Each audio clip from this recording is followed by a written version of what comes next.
Hello, everyone. Welcome to Grid Live Pre-Race. Joe Samdiego here. We're going to have Julia stopping by shortly for MotoGP action. A big thank you to our Patreon subscribers, Colin, Shell, Mark, Robin, David, and Matthew. They all invest in the Grid Network each and every month. If you want a sticker, a couple of them, we'll put them in the mail. Just sign up and start investing in the Grid Network each and every month. Also, big thank you to everyone that does YouTube Super Chats. Buy me a coffee. We'll put your name on the board, and you buy a cup of coffee for a particular person of the Grid Network team. They'll thank you on the air. Now, one of the big things, of course, easiest way to follow us, subscribe, hit the bell icon. Don't miss any of our coverage. We got a lot of racing this weekend. That's why we have the trackers back. As you can see, a lot of series, but we'll start with actually right now the Supercar series, as we anticipate we're going to be talking about the Supercar series for quite some time, as their championship battle is really starting to heat up between Brody Kosecki and Shane Van Gisbergen. Now, Shane Van Gisbergen came into the weekend behind the points. We know he's been trying to get around Brody Kosecki for the championship points lead. Well, guess what? He didn't get around, but he did finish ahead of him, but it was still not good enough because he came home second place. Cam Waters won the first race, the 25th race of the 2023 Repco Supercar Series season. Held off Shane Van Gisbergen, who was just charging up towards the front. And right now, Shane Van Gisbergen is 104 points behind Brody Kosecki with 3 races remaining. Out of the 3 races remain, that means the way it works, because each weekend is 300 points max for the winner. So you have 150 points per win for each of the remaining races.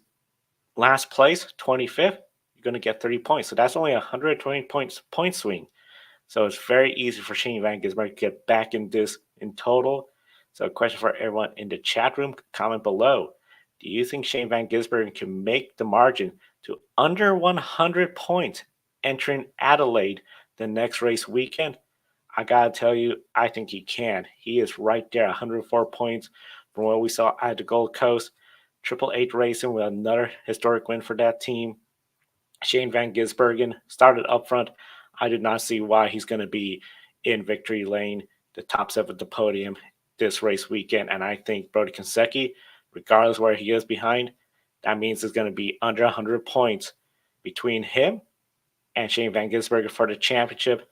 This is really starting to become, I think, a very exciting championship where it could come down to the last race. Seeing Shane Van Gisbergen after a season where, considering his standards from what he did last year, winning the Grid Ranking World Championship, to now, I think a lot of people are going to be anticipating Shane Van Gisbergen getting closer and closer, bringing that momentum to Brody Kosecki and challenging him for the championship. It's going to be really interesting to see what happens for the remainder of the season with Adelaide, 2 races there, and Surfers Paradise, Gold Coast tonight.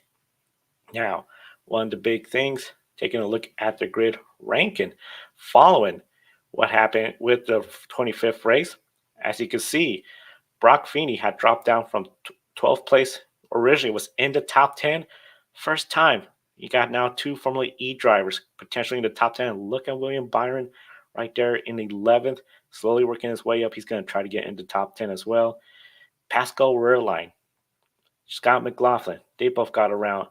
Chance Monster, who had a not so great race at all at Surfers Paradise Gold Coast. So one of the big things, I'm really anticipating to see what happens with this next race for the Supercar Series. Another series that we had some racing going on, World Rally Championship, brand new event, Central European Rally. And one of the big things we knew, Kali Rovanpera, he came in with a simple goal, finish ahead of Elfyn Evans. He is your 2-time and 2023 World Rally Championship champion. Already this morning, took a stage for the better. Elfyn Evans crashed out this morning, and we're already seeing Kali Rovanpera taking a step back. Thierry Neuville has now taken the lead of the Central Europe Rally.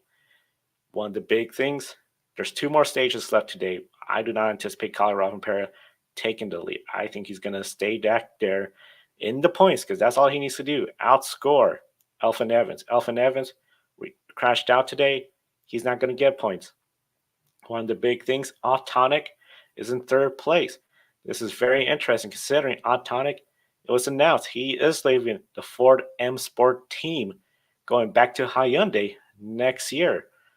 So, question for everyone in the chat room.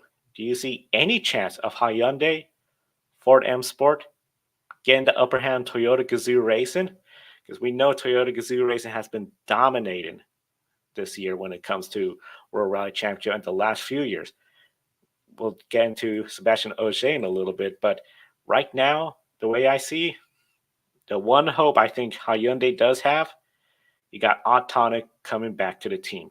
If they can have a much better combination and a much better chemistry between the driver, the teams, the mechanics, and all that, I think they have that opportunity to potentially contend for the championship. One of the big things, it just seems with Hyundai this year, Thierry Neuville, he is fast but inconsistent, not finishing up the races, just having some hard luck. One of the big things I anticipate with Colorado from Para, he's going to be really hard to beat next year. I don't see any reason why they're going to have a third season, lackluster season, trying to defend a championship. I don't see that in the cards. I see the one hope being Autonic with a new team, the chemistry, hopefully getting all back together again and contending for the championship next year. Thierry Neuville, the pressure will be on him. He has to step it up. He has to show he can't get the job done because I got a feeling if we see Autonic outperform Thierry Neuville next year, it's going to start raising questions about Thierry Neuville's future in World Rally Championship. There are only a couple races left in World Rally Championship. Their season is just about wrapped up. We now take a look at the grid ranking. When it comes to World Rally Championship, as you can see, Colorado Rovanpera is in 8th place, and I mentioned Sebastian Ogier. The surprise, 14th place. And one of the big things, he is not running full time. We have never had a driver of any series stay in the grid ranking the entire year and not run the complete season. It just shows how Sebastian Ogier has been so good when he comes in and race. A lot of folks picked him for pick a winner this weekend. He got up to 4th place in the race after being as low as 6th place early on, struggling. He has rebounded. Thierry Neuville, as I mentioned, that inconsistency all the way down in 26th place, and look at Autonic right behind him. Just 0.25 separating the two World Rally Championship drivers. This will be updated tomorrow once we get the final results from World Rally Championship. Now, one of the big races this weekend that I think most people are looking forward to is Formula One. F1, they're in Mexico for the Mexico Grand Prix. One of the big things is we're seeing in Formula One this year. This is the big year for Formula One in the United States. 3 races, so that means more American viewers. One of the things we noticed at Circus of America, American audience. As Max Verstappen was on that top step at the podium, we were hearing cheers potentially for Checo. We were hearing boos. There was questions about where the boos were for him or the special guest on the podium, but multiple videos have been surfacing, and it looks like it is for Max Verstappen. Now, Max Verstappen in Mexico. This week, he has bodyguards accompanying him. He says to make it easier to get through the paddock. However, we know in American sports, especially NASCAR, even you look at a stick and ball sports like American football, baseball, when there's a team dominating the sport, or as a lot of American fans will call a dynasty, it often gets to the point where it starts getting booed by fans of the opposing team, or just in general, fans tired of seeing that same team win the championship over and over. Now, I cannot recall in Formula One a driver being booed like Max Verstappen while winning over and over. Comment in the chat room if you recall a such situation. I could name 2 off the top of my head.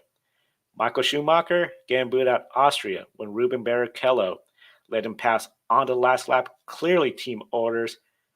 I got them in trouble when they swapped positions on the podium. The FIA came down with a big fine, and of course that raised the debate on team orders. The second time I could think of, and this was a unique circumstance, 2005 United States Grand Prix at Indianapolis, the big tire mess, all the fans were booing. So one of the big things is for Max Verstappen to get booed out of race. I feel this is sort of become a little bit more of what could be the new modern F1. We know a lot of folks talk about F1 and the big thing with Formula One growing in the United States. So under traditionalists like Joshua Burrs, he has a busy weekend this weekend. He does not like seeing drivers being booed. I could tell you, as someone that watches NASCAR, it just seems like you're always going to see drivers booed, whereas Dale Earnhardt, Jeff Gordon.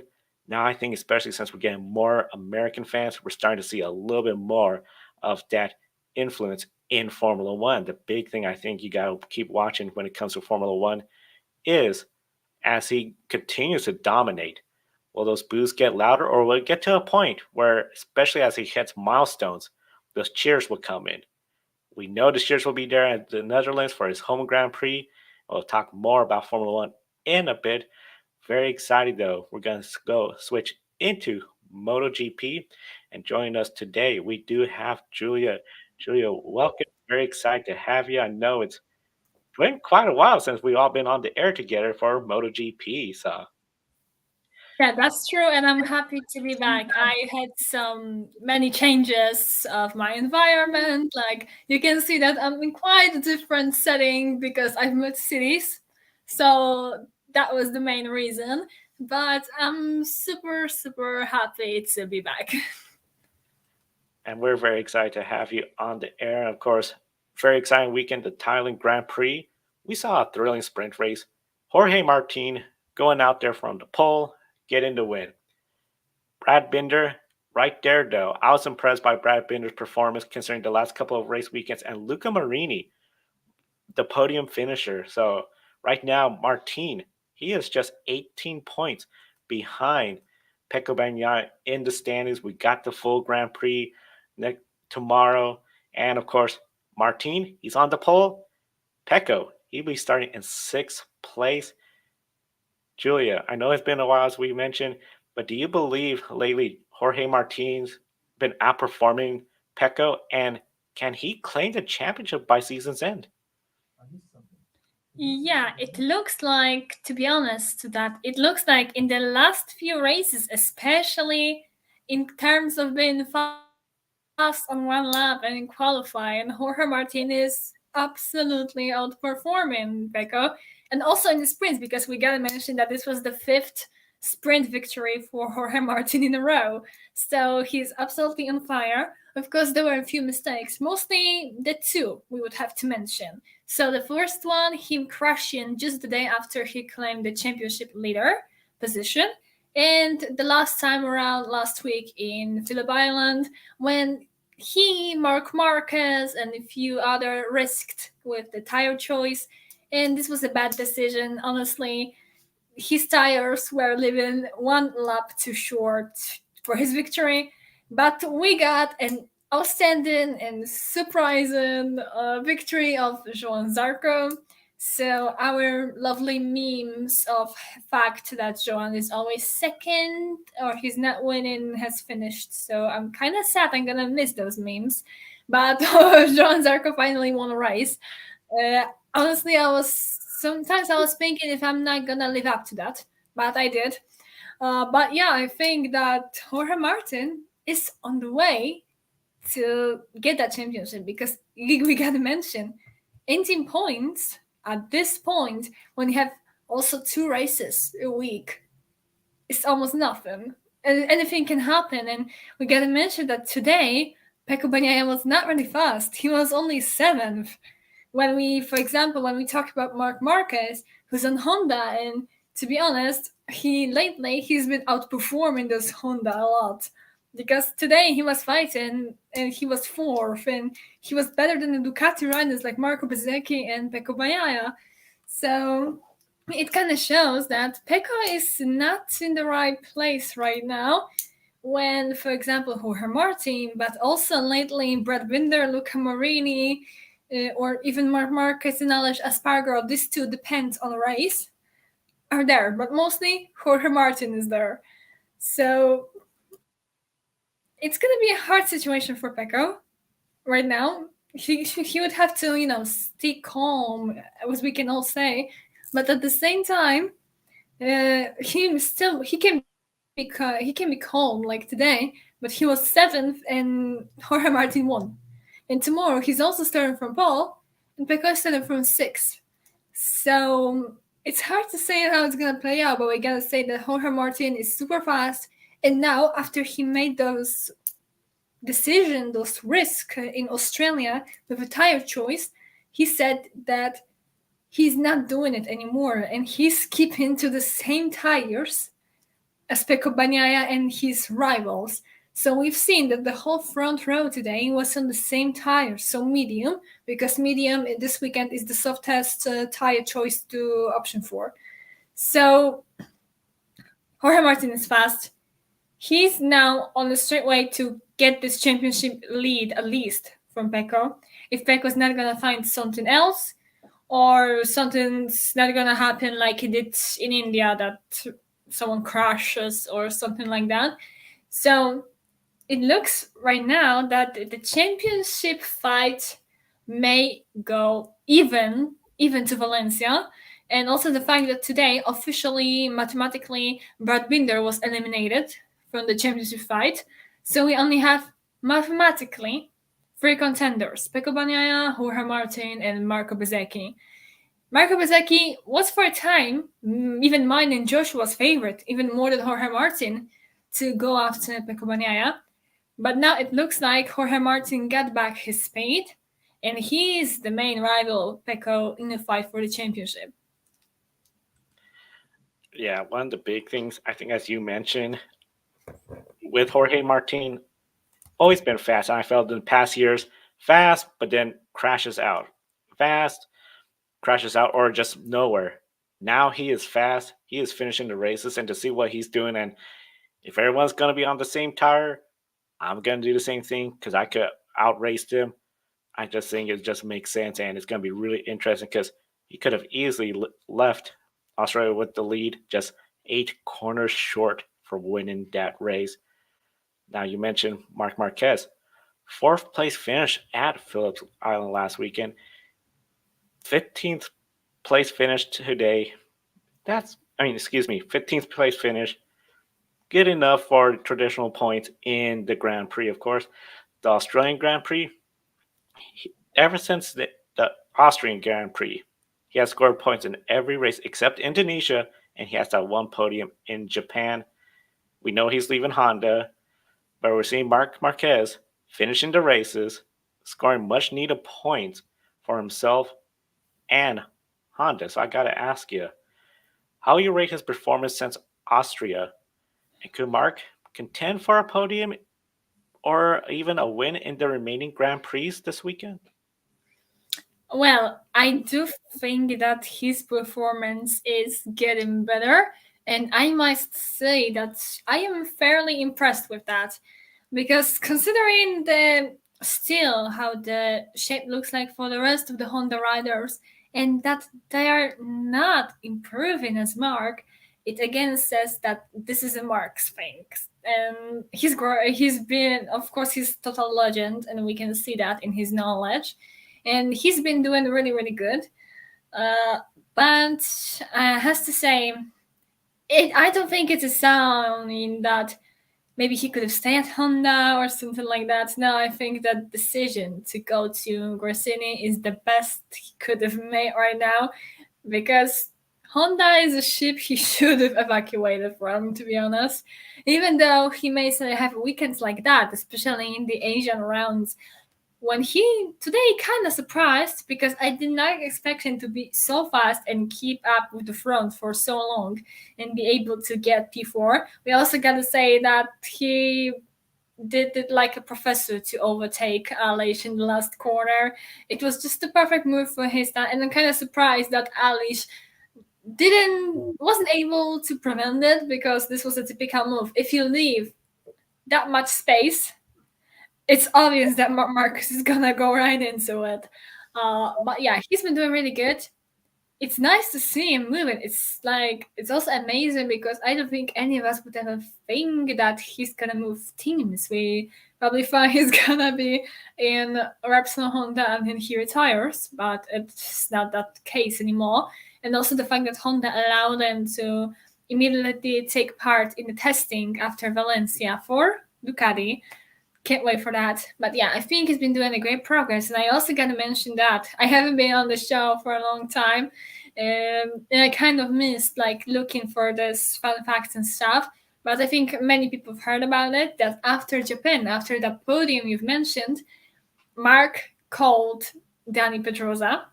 I mean, he technically first texted him if he can call him. Danny was surprised, obviously, because he was watching. He was like, yeah, sure. And Mark called him, and they didn't exactly say what was the answer of Danny's for Mark's questions, but Mark literally wanted an advice from him what to do with Grassini and Honda. So if he should move or not, he literally said in an interview that he asked Danny, should I or shouldn't I? And we don't know what was Danny's answer. Danny said that when he ended the call with Mark, he didn't know what his decision is going to be, but a few days later, we know that he signed with Grassini and with Ducati. So it's also nice to see how they're still keeping in contact, that they always had a good relationship. And now, as I am reading Mark's book, he said that Danny is the teammate he learned the most from. And he's always liked him, respected him. So I think we are await of a maybe great times of Mark Marquez again, at least an exciting times because a great champion like him is gonna sit on a Ducati. It's amazing that for Mark Marquez, can you just imagine getting text, "Hey, you got time for a quick chat?" And then, what should I do? What? Yeah, I think it really demonstrates like how much respect Mark Marquez has when, okay, I want your input before I make this huge decision. Because, like you said, I thought Mark Marquez be with Honda, retire with Honda, go down as one of the greats. Yeah. Then this move is like it's going to be really interesting what happens next year, and I think next year is going to be very exciting. Now, of course, next year's not far away because after this weekend we only have 4 races, with counting this one, Malaysia, Qatar, and Valencia. Now you mentioned Zarco. He's starting 11th, coming off his first win, which I'm sort of sad as well too. The memes of the 0 wins, we won't be seeing them for a while, but it's a super big, happy congratulations for him for getting the job done. He's going to be starting behind Fabio Quartararo, who of course is winless this year, just not having a good year with the Yamaha. He'll be starting 10th. He finished 11th today in the sprint race. Zarco 9th in the sprint race, and we've only had 6 riders win a Grand Prix this year. 4 of them on Ducati, then you count Alesius with Aprilia and Rins with Honda. So do you anticipate we might see more riders winning in the last 4 races? It's hard to say. Like you said, the fact that we have these winners and they're mostly on Ducati, then one with Aprilia and Aleix. When, to be honest, I think we all expected more from Aprilia this season than just one win. We thought that maybe they could be the main contenders to Ducati, but it kind of looks differently. And then Rins and Honda were just definitely not expected, and I don't think it will be repeated, even if Marquez will be in a good pace, in a good shape in this last 4 races. I don't think even he is able to. Of course, I may be wrong because this is MotoGP and many crazy things can happen. But I can't really imagine him winning now. But I would love to see a KTM win. Because as you said, 4 Ducatis, Aleix with Aprilia, and Rins with Honda. I'm even checking now. So I would love to see a KTM win and mostly Brad Binder win because this guy is fast. He was second today, and he's been great in the last few rounds, as you said. But if we were about to choose a contender, beside those four Ducati riders, Alex and Alex, who are not in the picture right now to win, speaking about Alex and Alex, especially as Alex is not even racing because he's injured, I would go for Brad Binder. If he is someone else than Jorge Martin is about to win right now. Yeah, Brad Binder, I feel he is right there. After the last couple of races, I feel Luca Marini, I feel like if he wins a race, it'll be a race where I feel Marco Masecki, Pecco Bagnaia had bad luck, Jorge Martin had bad luck, and then he happens to be there to capitalize to get the win. I just feel he has some of the speed potential, but it just doesn't seem like he has that big level with Jorge Martin right now. And of course, Jorge Martin's going to be the one rider everybody's going to be following tomorrow on the parade lap to the grid. Then once they get to the grid, lights out. And one of the things, as I mentioned, Julia, a big thank you for taking the time to make it here onto Grid Life. But we have to ask the last question, of course, when it comes to MotoGP. Who do you think is going to win the race for pick a winner?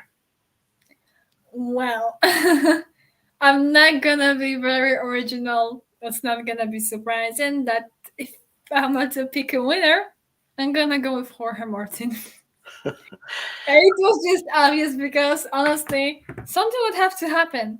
Of course, something like a crash or maybe a mechanical problem like for Fabio Di Giannantonio today, for him not to win. Or maybe a Brad Binder Devil's mode because that is also possible for tomorrow. But this most probable is that Jorge Martin is gonna win a race again, and the championship is gonna be even more tight.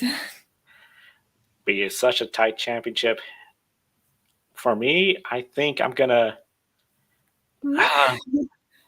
So I picked Brad Binder for the sprint, and it was like, oh, okay, because I've had picked Marco Beschecki just because I still get nervous. Australia, I picked Jorge Martin. He was 8 corners away. Yeah. So I think I just might have to go with Jorge Martin too. I just think, as you said, unless he crashes, he has the pace.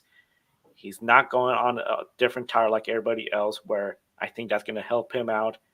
That was something I remember catching at the Luca Marini's interview was he was going to try to go to that medium tire for the back now.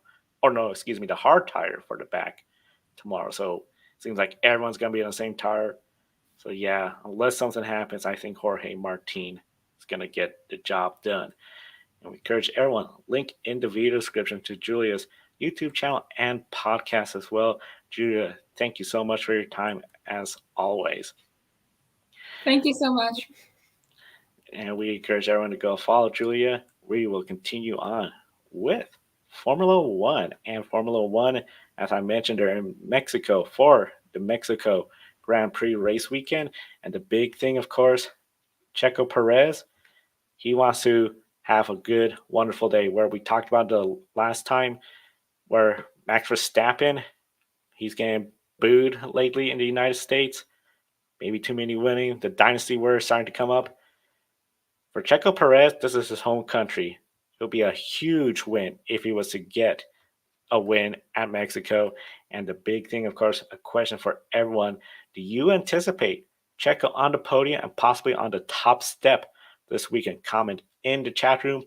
I'll tell you straight up, podium, it might happen. He has an interesting streak since he joined Red Bull. He has been on the podium every year here. Third place finishes, though. So he hasn't gotten a second. He hasn't gotten a first. He'll be the first driver in Mexico to win the Mexico City Grand Prix. And the big thing, I feel this streak might be coming to an end, unfortunately. Checo Perez, Sergio Perez, he's been showing some good pace throughout the practice sessions. But I feel Lando Norris, he's going to be tough to beat.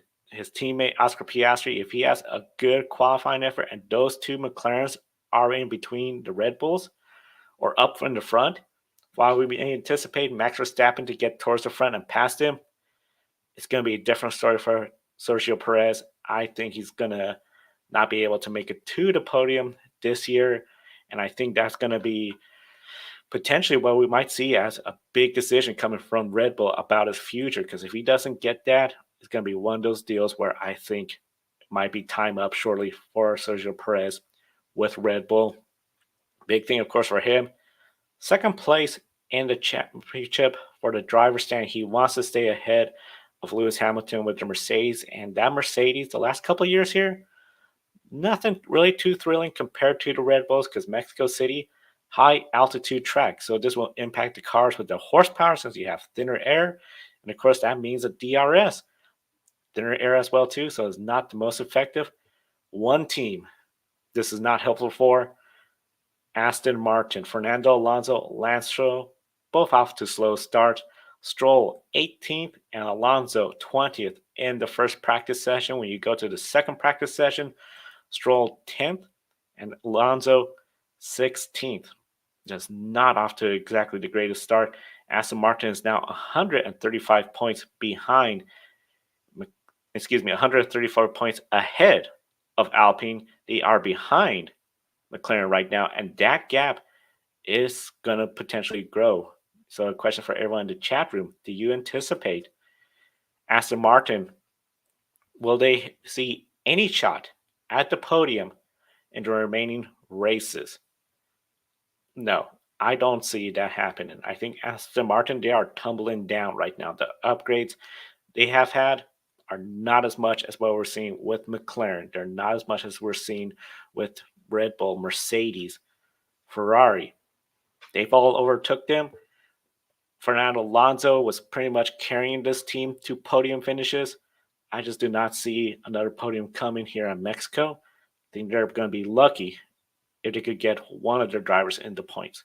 You didn't have Brazil. I think that's a track where Mercedes always seems to be pretty strong. Red Bull's going to be strong. If Ferrari has a good weekend, they're going to be strong. And then you got to count now McLaren. They could be a potential favorite in that race that seems to always be somewhat unpredictable. I do not see Aston Martin being a shot of the podium in Brazil. Las Vegas, that's going to be the one wild card. But with those long straightaways, I think, again, Red Bull, the McLarens, I do not see a podium there. And then Abu Dhabi, I think that's where the season's going to end. If Fernando Alonso was to have a really great qualifying effort at that track, he might have a shot. But now that that track has been reconfigured with some more sweeping corners, straightaways, it just does not look that promising for Aston Martin. I think Aston Martin's dream run is going to end on a down note as they continue to tumble. Something very interesting, too. When you look at Lance Stroll, it seems that as long as he's been part of what was then Racing Point, then became Aston Martin, especially when they had Sergio Perez, that team seemed to be going upwards, but they always seem to just fall down towards the end of the season, lose a position here or there. They lost third place to McLaren a couple years ago, and it just seems this is a continuing trend. Can't help but think what would happen if you had two drivers carrying the load compared to Fernando Alonso doing all the heavy lifting for essentially Aston Martin. Max Verstappen, though, he has a pretty easy route when it comes to the Grid Ranking World Championship. A podium finish will secure it for him, and he'll be the next Grid Ranking World Champion. Looking at the standings, you see pretty much Alex Palou, his season's done, so that score is not going to really be a factor. Brody Kosecki, his score dropped a little bit, but even if Brody Kosecki was to win the next three races, Max Verstappen gets a podium or better, it is game over. He is going to be the Grid Ranking World Champion.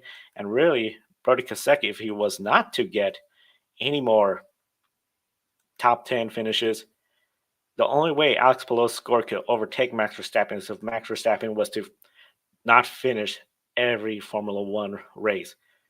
This podium today could potentially lock it up, but overall, I think this is going to be Max Verstappen claiming it this race weekend. And of course, we'll recap it all on our wrap-up show.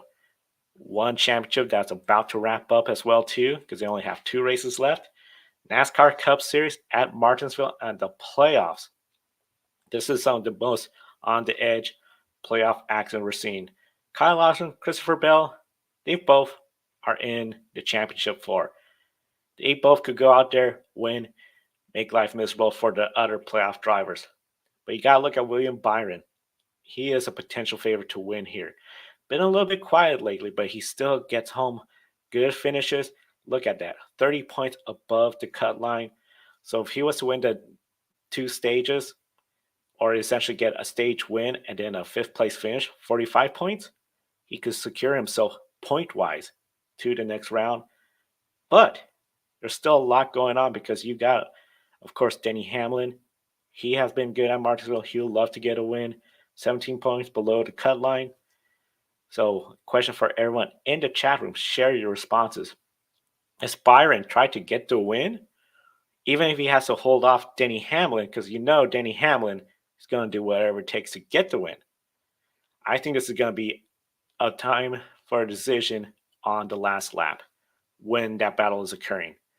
If William Byron is leading the race and you see Denny Hamlin behind you, if you could point your way in, even if Denny Hamlin was to push you up or do what he did to Chase Elliott and spin him out into turn 3, if you got that point cushion, try to keep Denny Hamlin away from the lead and the win. This is a move where you know if Denny Hamlin has a strong car the next race weekend, he has a really good shot on winning.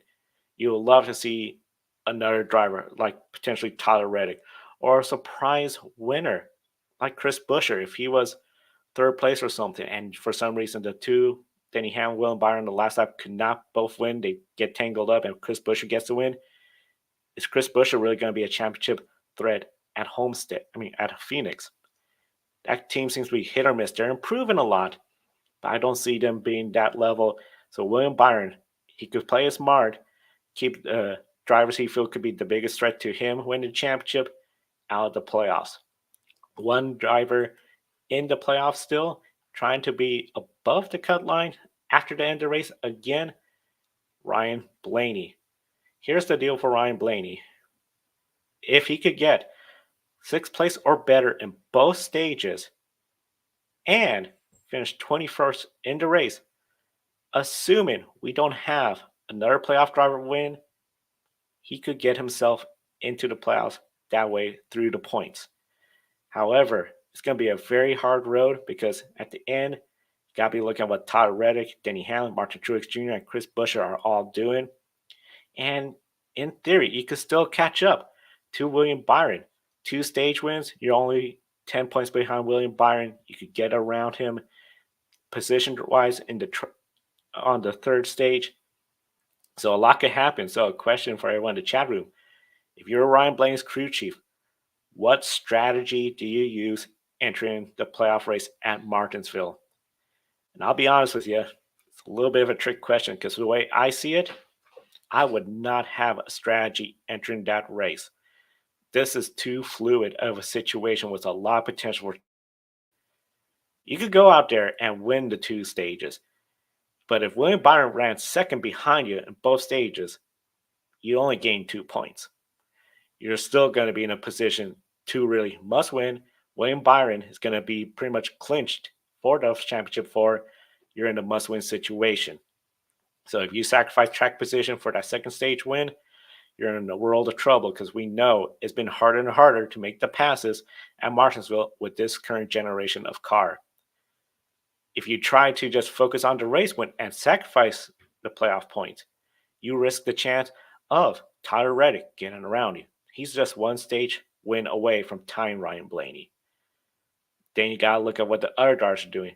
There are just so much moving pieces for Ryan Blaney to try to get in. They cannot go in there with a set mindset of this is our plan. We're going to stick to the plan. Because I bet you by the end of stage 1, whatever plan they had entering the race, it's out the window. Unless he has the perfect, he gets the pole in qualifying today. He then goes out there, wins stage 1. We have a few cautions. That's the only way whatever strategy they have is going to stay intact.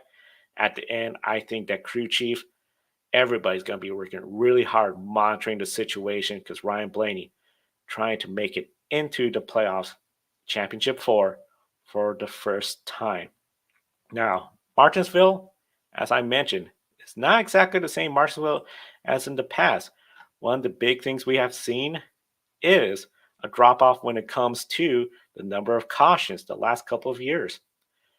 We've seen with this car, passing has been harder as it seems the cars get more spread out. So the restarts, the pit stops, they're going to be very critical. We know the restarts are a double file. If you could get the preferred line and you don't have a chain reaction where the car ahead of you slows down, you could pick up some good positions. With the before we had the current generation car, we had the following. The last 5 races with the prior generation, 4 of those races had 10 cautions or more. With this current car, there has been no race with 10 cautions. We only had one with more than 5 cautions, and that was last year's race with 6 caution flags. And that's, of course, where Ross Chastain stole the show. So, a question for everyone in the chat room. Do you anticipate the race to be similar with fewer than 5 cautions? Or do you anticipate we're going to have a race where we're going to see maybe a chaotic race with 10 cautions or more like in the past? I know NASCAR has been working on this current generation of car to try to make the short track product better. I just don't see that happening right now. The only way I think we could get more than 5 or 6 cautions is if you see tempers boiling, especially with the playoff drivers. If you see Denny Hamlin possibly going at it with Ryan Blaney, that could be a potential. But I feel Ryan Blaney, he's going to be really focused on his race. Denny Hamlin, he has to go out there focus on his race because he really wants to silence those doubters and say, you can't get the job done. You're always coming up short of that championship. When it comes to the other drivers outside the playoffs, we might see some tempers here and there. They start rubbing too much, getting back and forth on each other, and then just boil over, and then they spin out somebody. Here comes a caution. But I feel, especially with this race, as chaotic as it can be, sometimes, especially when they're racing the playoff drivers, they take it a little easy. They don't want to be that driver that ruined a playoff driver's race when they were out of it. So I anticipate this is going to be the same race as we saw the last few years since the introduction of this current generation of car. I'm anticipating 4, maybe 5 caution flags, which is saying something considering you got 2 for the stage breaks. But that's the crazy part. Since we have this current generation car, we've had races with only 4 cautions. That's the 2 stage breaks and 2 additional. I think this car does need some more work on if you want that traditional beating and banging, close competition, and multiple caution flags. Right now, Martinsville, I know it was put on the schedule because they wanted to see the chaos and the intensity ramp up and be on display for the fans. I just think with this car, we're not seeing the full potential of it. Now, last year, we did see some of that, especially with what Ross Chastain did. Last year, he got worldwide recognition for the Hail Melon move. If you're watching us in the chat room, comment, where were you when you saw the Hail Melon move? Whether it was live, were you watching from home, were you watching at friends, at a bar, or do you saw it after the fact because maybe you're listening to radio or you're on the road? Comment in the chat room. We'd love to see your memories of that because last year we saw Trackhouse, the emotion going from nearly dejected, looked like they're going to be out of the playoffs, they could not pass 2 cars in time, to this suddenly being shocked and this jubilation about making the championship 4. Now, what was lacking last year? Hot tempers of the past, such as Denny Hamlin stopping Alex Bowman's victory burnout. We remember that. Joey Logano going after Denny Hamlin for the cut tire with the wall contact. Martin Truex Jr. encouraging the fans to boo Joey Logano after he won by pushing him out of the way on the last lap. So 1 year later now, how has the Hail Melon stand out from prior Martinsville's races that had hot tempers stood out? It's been already just about 1 year, the 30th of October, so 2 days away. And I'll say while I know the move is no longer legal, it's banned, and it got worldwide attention, but it didn't exactly translate to the huge viewership numbers the following weekend or for NASCAR afterwards. It was a breath of fresh air because what is hard with motorsports is being in a situation like Ross Chastain was. He was too far behind to make two cars pass and go ahead into the championship floor. It looked like it was not going to happen. 9 times out of 10, everybody would say, okay, he's out. The checker flag is coming out for Christopher Bell. There's no way unless 3 cars get into it and crash 2 of them. He could not. He couldn't get to anyone's back bumper. He was that far behind. And then he just put together what everyone calls a Hail Melon. If you're not familiar with the similarity to the Hail Mary, that is just one quarterback throw to the end zone, hoping somebody gets it. Because if you get it, you could win. If you don't, well, you're probably going to lose the game anyway. He made that move. He wasn't sure it was going to work. He made it work. It worked. He passed more than 2 cars. Got around Denny Hamlin even, his big rival from last year. And then the radio communication where it was silent. Ross Chastain, talk to me, boys. You could see the pit crew. They couldn't believe it. They were going from near dejection that we're out to all of a sudden they couldn't believe what they saw to then the celebration when they saw they are in the championship race. This is something we don't see often in motorsports in that nature. We know there's always the last lap pass, but everyone's anticipating maybe this could happen. Maybe this could happen. This went from looks like it's the Cinderella story is coming to an end to we're in the championship. The move, people are going to be talking about it for the longest time for everyone that saw it, for everyone that's seen it that didn't saw it originally, but didn't see it on the promos, the highlight reels from past years. You know, during NASCAR's 100, that clip is going to be in there. So overall, I think the move to Hail Melon, that's going to be something that's going to outlast some of the past hot temper events we saw. They're still going to be in the promos. This is Martinsville. If the car could get back to where we see the close racing, the hot tempers, you're going to see them always make an appearance. But that Hail Melon move was something special. I think everyone's going to remember. No one's going to forget it anytime soon. I think it just highlighted a different side of NASCAR and essentially what the playoffs have done by making it where a driver in a desperate situation is going to do something desperate. He couldn't just go to the back bumper and try to wreck 2 cars. Instead, he used the wall, got the position, and rather than the hot tempers, that jubilation we saw, something I'll never forget. Now, of course, the jubilation with victory, that's always a great thing, especially you win the race. So now we get to pick a winner. Kobe took the lead this morning by getting Jorge Martin as the sprint race winner correct. Matthew White, also from Grid Tonight, scored some points, as you can see the full leaderboard. Now, if you're not on the leaderboard and you want to participate, comment with who wins the following races, and we have bonus points, so you could easily get into the leaderboard. The races are Formula One, Supercar Series Race 2, and the NASCAR Cup Series. Formula One, we also have another leaderboard for pick 7th place. I'll get into that in a little bit, but let's start off with Formula One. Pick a winner, comment with who you think is going to win that race. Is there really much to talk about? Max Verstappen. Unless Max Verstappen has a disastrous qualifying effort where he, for some reason, doesn't get out of Q1, he's going to win this race.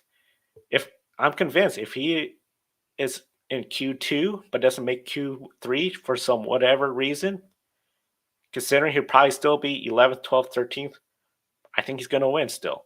The long front straightaway is so long, he's going to make up positions. The big thing, the thinner air is just always seems to suit that Red Bull. Red Bull is just on another level. here in Mexico, and I think he's going to get that win. The only way he's not going to get is if maybe he does not get out of Q1, but most certainly he will. He is just that good. The hardest part of this F1 race weekend, who's going to be in 7th place? Of course, Alex Anderson from the Gay Racing Podcast introduced this. We have a separate scoreboard for this. So, Colin, who do you think is going to finish 7th?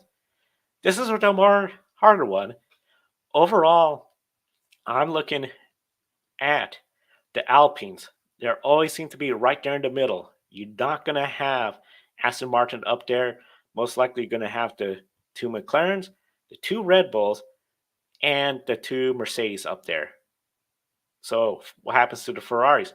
They're going to be up there somewhere, but it always seems you're going to have one up there or 2 of them.